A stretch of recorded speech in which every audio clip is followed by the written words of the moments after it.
The galactic sovereignty had ruled the known universe for 12,000 years. They had conquered over 800 species across 10,000 worlds. No one challenged them. No one dared.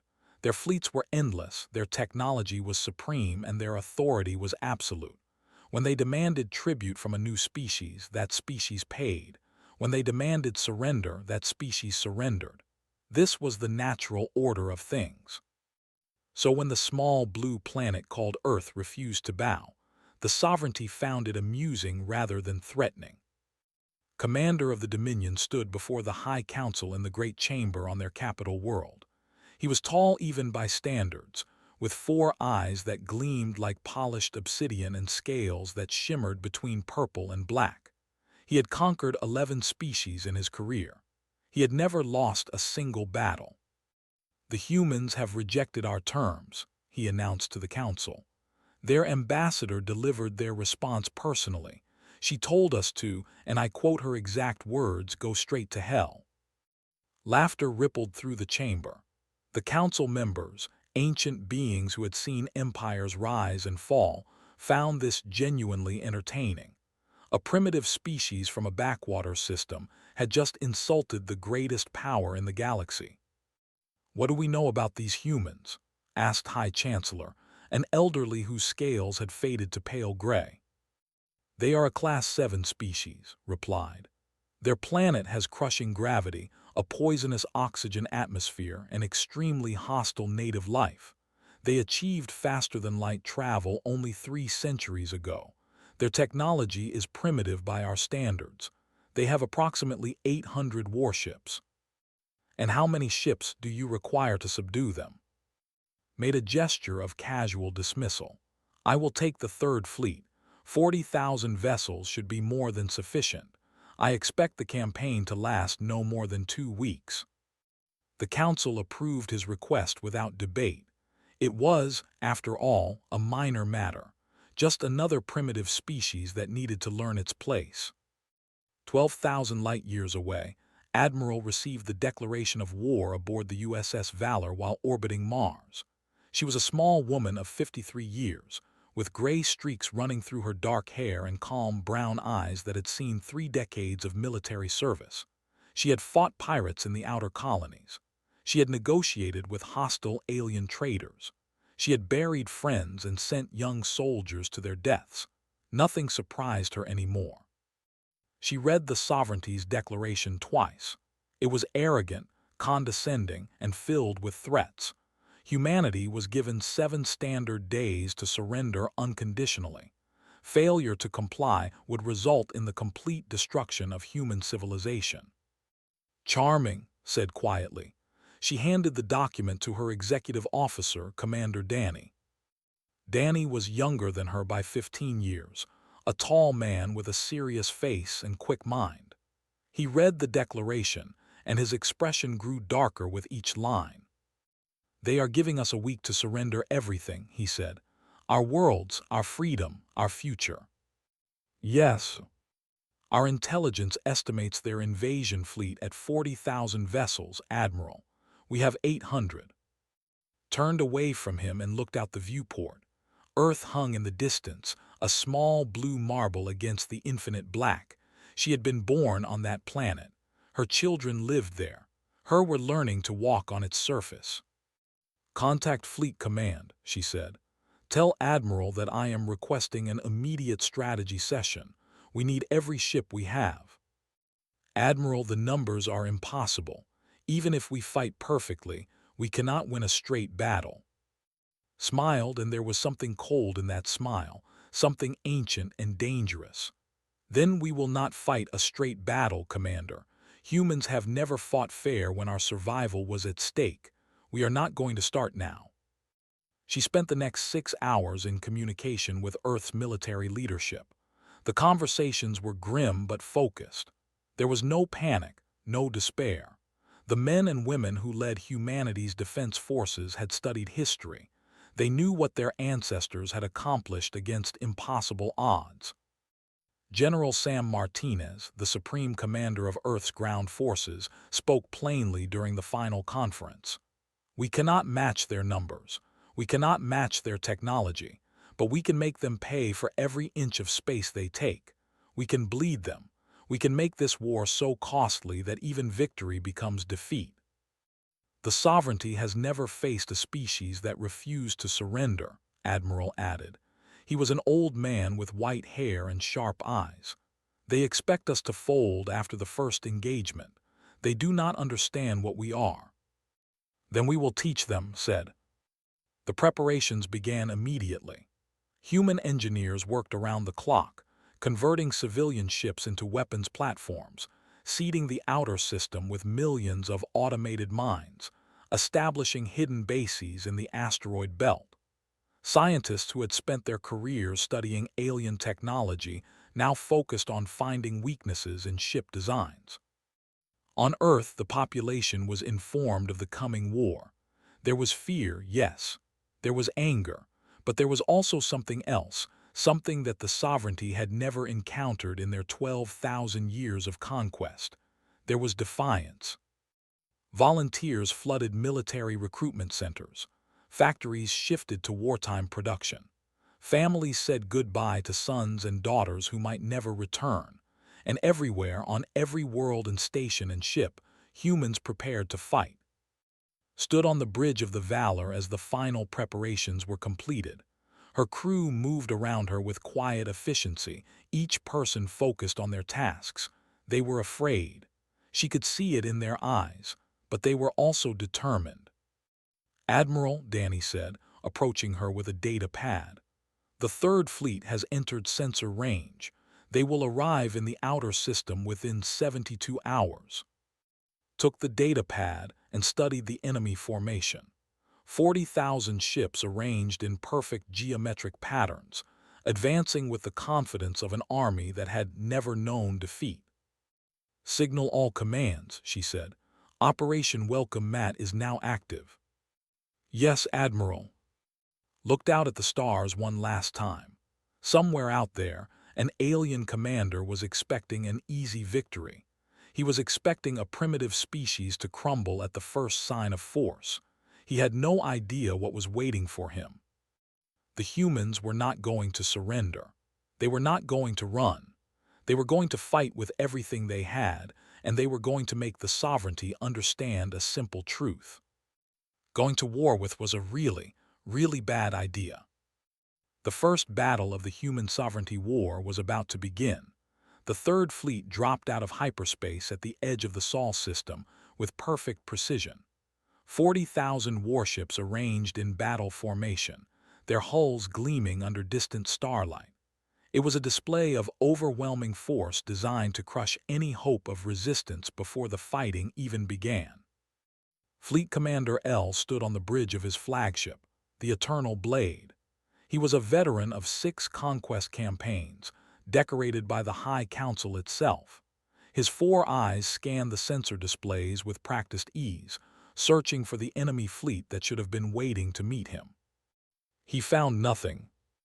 Report, he ordered, his voice sharp with irritation. His sensor officer, a young named, studied his instruments with growing confusion. Commander, I am detecting no significant military presence in our immediate vicinity.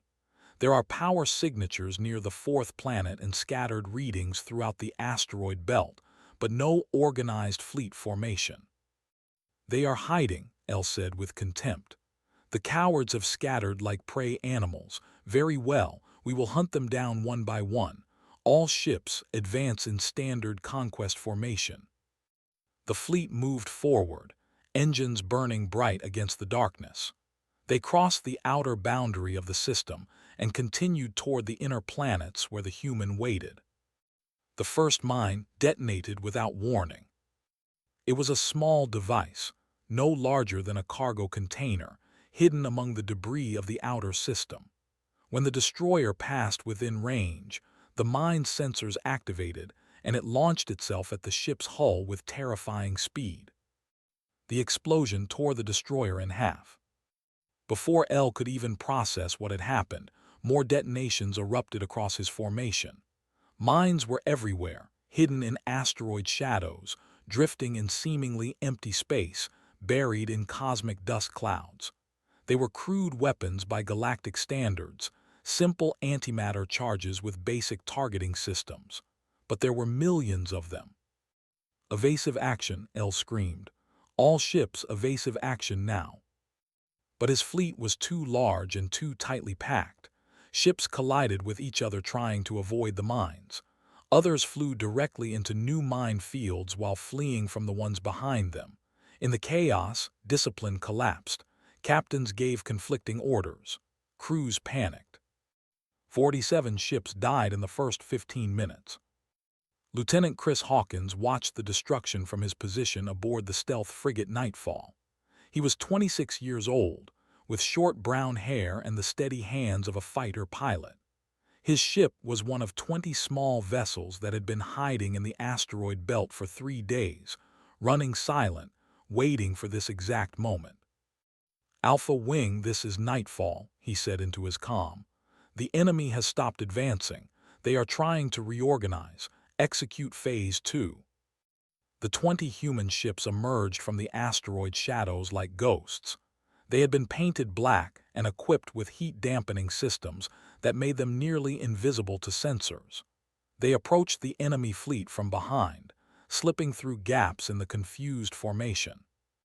Chris guided the Nightfall toward a carrier that was still trying to launch its fighters. His weapons were primitive compared to the energy beams they used. He had kinetic cannons that fired solid metal projectiles and nuclear missiles with simple guidance systems. But at close range, against an unprepared target, they were devastating. "Firing solution locked," his weapons officer reported. "Fire everything." The Nightfall's cannons roared. Metal slugs tore through the carrier's unshielded rear sections. A nuclear missile followed, striking the ship's engine compartment. The carrier exploded in a ball of white fire that consumed 3 nearby vessels. All around the fleet, similar attacks were unfolding. Human ships struck fast and hard, targeting engines and weapon systems, crippling ships that could have destroyed them in a fair fight. They did not stay to engage. They hit their targets and vanished back into the darkness before the enemy could respond. El watched a quarter of his fleet die in less than an hour. His communications were flooded with distress calls and damage reports. His officers were shouting conflicting information. And somewhere out there, invisible enemies were picking his ships apart. "Commander, we need to retreat," his first officer said. "We are losing too many ships." "Retreat," El's voice was barely a whisper. "We outnumber them 50 to 1. How can we retreat? They are not fighting the way they should. They are not following any tactical doctrine we recognize. If we continue, we will lose even more." El stood in silence for a long moment. His entire career, he had never retreated from battle. The sovereignty did not retreat. The sovereignty conquered. But the burning wreckage of his fleet was impossible to ignore. "Signal all ships," he finally said. "Fall back to the system boundary. We will regroup and reassess." The Third Fleet limped away from Sol with nearly 1,000 ships destroyed or disabled. They had not fired a single shot at an enemy vessel. They had not even seen the enemy clearly. They had been ambushed, humiliated, and driven back by a species they had considered primitive. On the bridge of the Valor, Admiral received the report of the enemy retreat with a single nod. There was no celebration, no cheering. Everyone knew this was only the beginning. "Casualties?" she asked. 7 ships lost," Danny replied. 218 personnel killed or missing."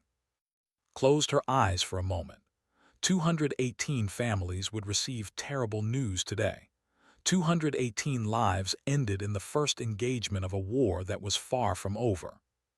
"They will return with more ships," she said. "Yes, Admiral, probably a lot more." "Then we need to be ready." Turned to face her crew. "Outstanding work, everyone. You have proven that we can hurt them, but this fight is just beginning. They are going to come back angry, and they are going to come back with everything they have. We need to make sure that when they do, we have more surprises waiting." Far away, in the halls of the Sovereignty, The report of the Third Fleet's defeat was received with shock and outrage. A full investigation was ordered. Commanders were summoned to explain how a primitive species had humiliated their military. And in a quiet office in the intelligence division, an analyst named began a comprehensive study of the species called humanity. What she discovered would change everything. The humans were not like any species the sovereignty had ever conquered. They were something far more dangerous, and the war had only just begun. The High Council of the Galactic Sovereignty met in emergency session for the first time in 300 years.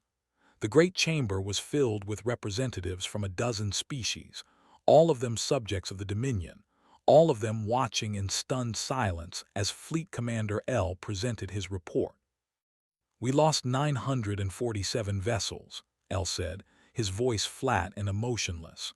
"We did not destroy a single confirmed enemy ship. The humans used weapons and tactics that our intelligence did not predict. They fought without honor, without proper formation, without any respect for the established rules of warfare." High Chancellor leaned forward in his seat. His ancient eyes were hard with anger. "You are telling me that 40,000 of our ships were driven back by a species with 800 vessels. You are telling me that the greatest military force in the galaxy was humiliated by primitives." "Yes, High Chancellor." "How is this possible?" L had no answer. He stood in shameful silence while the council debated his failure. Some called for his execution. Others demanded an immediate second invasion with overwhelming force. But a few voices urged caution. "Perhaps we should learn more about these humans before we send another fleet," suggested an elderly female whose scales had turned white with age. "We clearly underestimated them. We should not make the same mistake twice." The council eventually agreed. Before the next invasion, they would study humanity in detail. They would understand their enemy completely. Only then would they strike again. This task fell to a young analyst in the Sovereignty's intelligence division. She was small with 4 eyes that were always moving, always observing. She had spent her career studying conquered species, cataloging their weaknesses, predicting their behavior. She was very good at her job. What she found when she studied humanity terrified her. She began with their Earth was classified as a Class 7, but quickly realized that this classification did not capture the full horror of the planet. The gravity was strong enough to crush most structures. The atmosphere contained 20% oxygen, a gas that was poisonous to most galactic species. The surface temperature varied wildly, from frozen wastelands to burning deserts. The planet was constantly shaken by earthquakes, bombarded by radiation from its star, and swept by violent storms. And the native life was even worse. Earth was home to millions of species, and almost all of them were engaged in constant predation. Animals hunted and killed each other for food. Plants produced poisons to defend themselves. Microscopic organisms invaded the bodies of larger creatures and consumed them from within. It was a world of endless biological warfare. The humans had evolved in this nightmare. They had not just survived it, they had conquered it. Studied their biology next. Humans were persistence predators, she learned. They did not hunt through speed or strength. Instead, they followed their prey for hours, sometimes days, walking steadily while their targets ran and exhausted themselves. Humans could travel incredible distances without rest. They could survive injuries that would kill any instantly. They healed from wounds that should have been fatal. They adapted to almost any environment. But it was their history that truly disturbed her. Humans had been fighting each other since before they developed written language. Their entire civilization was built on war. They had fought over territory, over resources, over ideas, over religion, over pride. They had developed weapons of terrible power, weapons that could poison entire atmospheres, weapons that could crack planetary crusts, weapons that could split atoms themselves. And they had used these weapons, not against alien enemies, but against each other. read accounts of human conflicts and felt sick.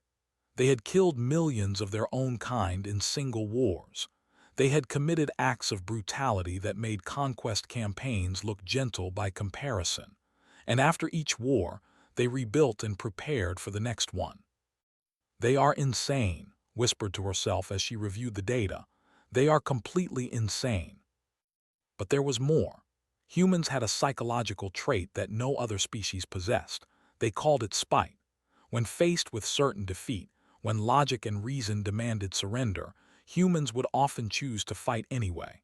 They would absorb tremendous damage to themselves simply to ensure their enemy suffered.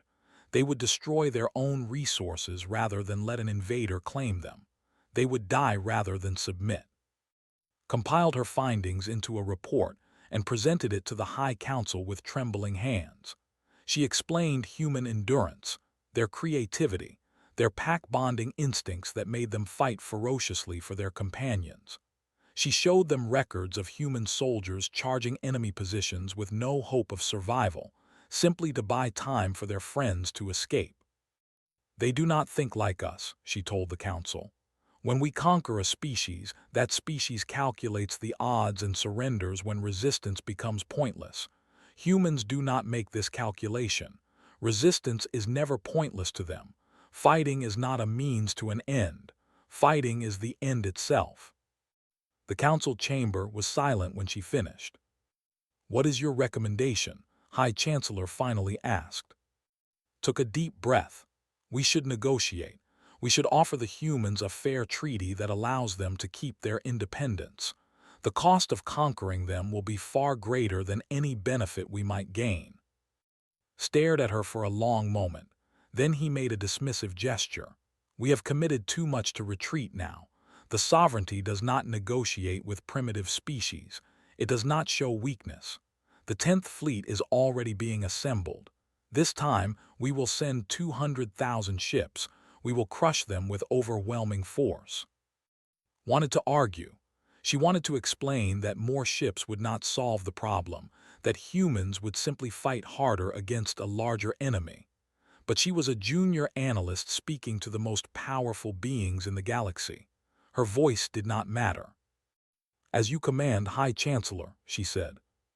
She left the council chamber knowing that the sovereignty was about to make a terrible mistake. The humans would not surrender, no matter how many ships came for them. They would fight until the very end, and they would make the sovereignty pay for every inch of ground. The 10th Fleet launched 3 weeks later. 200,000 warships, the largest invasion force in sovereignty history, heading toward a small blue planet on the edge of the galaxy. They expected victory. They expected the humans to finally understand that resistance was futile. They had learned nothing. The 10th Fleet arrived in the Sol system like a storm of metal and fire. 200,000 warships filled the void, so numerous that they blocked out the distant stars. Admiral himself commanded from the eternal victory, determined to succeed where El had failed. This time there would be no mistakes. The fleet advanced slowly, methodically, scanning every rock and debris field for mines. Screening vessels protected the main force. Fighter patrols swept ahead looking for ambushes. Every lesson from the first defeat had been learned. It took them 3 weeks to reach Mars. They lost ships every day, but the losses were manageable. Human forces harried them constantly, small vessels darting out of asteroid shadows to strike and vanish. But they adapted. They deployed countermeasures. They hunted the raiders with dedicated pursuit groups. Slowly, inevitably, they pushed forward. Captain Lisa commanded a squadron of human raiders from her ship, the Raven. She was 42 years old, a veteran of the frontier conflicts who had lost her younger brother in the first attack. There was a cold fire in her eyes that her crew had learned to recognize, a quiet fury that never faded. "They are adapting," her tactical officer reported during a briefing. "They have started deploying screening forces specifically to prevent our hit-and-run attacks. Our casualty rates are increasing." "Then we adapt too," Lisa said. "We cannot stop them from advancing, but we can make every mile cost them. New target priority, supply ships. The strategy shift caught the off guard. Human raiders stopped attacking warships and focused entirely on the massive cargo vessels that kept the invasion fleet supplied with fuel, ammunition, and food. These ships were slower, less defended, and absolutely essential. Within 2 weeks was facing a logistics crisis. His fleet was enormous, but it needed enormous resources to function. The humans were bleeding him dry. "Send word to the sovereignty," he ordered during an emergency meeting with his officers. "We require additional supply ships. We also need replacement crews. Our personnel are exhausted." The request was granted, but the new supplies took time to arrive. Meanwhile, the humans kept fighting. On Earth, General Sam Martinez coordinated the defense from a bunker deep beneath the Rocky Mountains. He was 60 years old, with a face like weathered stone and eyes that had seen too much death. The situation reports on his desk told a grim story. Mars had fallen. They had established a forward base in the asteroid belt. Human casualties were mounting every day. The outer colonies were cut off, their populations either evacuated or left to fend for themselves. "Sir, they are offering terms again," his aide reported. "Same as before. Complete surrender. Humanity will be designated a servant species. We will provide labor and resources for the sovereignty. In exchange, they will not destroy our population centers." Sam laughed, a short, harsh sound with no humor in it. "Tell them no." "Sir, with respect, we are losing. The mathematics are clear. We cannot win this war." Sam turned to look at the young officer. The man was barely 30, probably had a family somewhere, probably wanted to live long enough to see his children grow up. Sam understood that desire. He felt it himself. "Son, let me tell you something. My grandmother survived 3 years in a prison camp during a war before you were born. She was captured when she was 19 years old. They starved her, beat her, worked her until she could barely stand. When the camp was liberated, she weighed 80 pounds. 80 pounds. And you know what she told me?" The aide shook his head. "She said that the moment you give up, you have already lost. Not when the enemy captures you, not when they hurt you. The moment you decide in your heart that you are beaten, that is when you truly lose." Sam turned back to his reports. "We might die here. Every last one of us might die. But we are going to make them pay for every inch of ground they take. We are going to make this war so expensive that even if they win, they lose." The war dragged on for months. The fleet pushed deeper into the system, but their advance was agonizingly slow. Every asteroid field was filled with traps. Every moon had hidden defense platforms. Every empty region of space contained surprises. And the humans would not stop fighting. Lisa died in the 3rd month of the war. Her ship was destroyed, covering the retreat of a civilian evacuation convoy from the Jupiter stations. She rammed her burning vessel into a carrier, taking it with her. Her crew voted unanimously to stay aboard for the final attack. Lieutenant Chris Hawkins took command of what remained of her squadron. He was 26 years old now, but he looked much older. His eyes had the same cold fire that Lisa's had carried. "New orders from command," he told his pilots during a briefing. "They are approaching lunar orbit. Earth's final defenses are being activated. We are to fall back and support the home fleet." "How many ships do we have left?" someone asked. 12 combat-capable vessels." Silence filled the room. They had started with 800 ships. Now they were down to 12. "Any chance of reinforcements?" Chris shook his head. "There are no reinforcements. What we have is what we have." One of the younger pilots, a woman named Grace Torres, spoke up. "So this is it. This is the end." Chris looked at her for a long moment.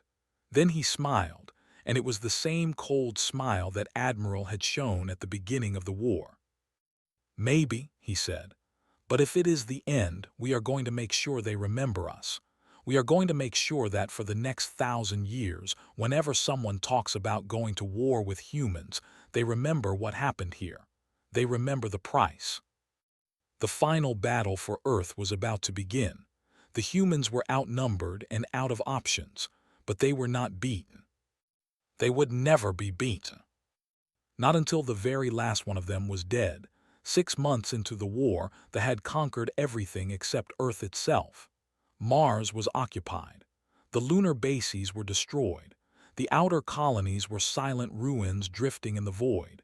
Humanity had been pushed back to the last refuge of a species facing extinction. Admiral positioned his remaining fleet in orbit around Earth, preparing for the final bombardment. He had lost over 90,000 ships to reach this point.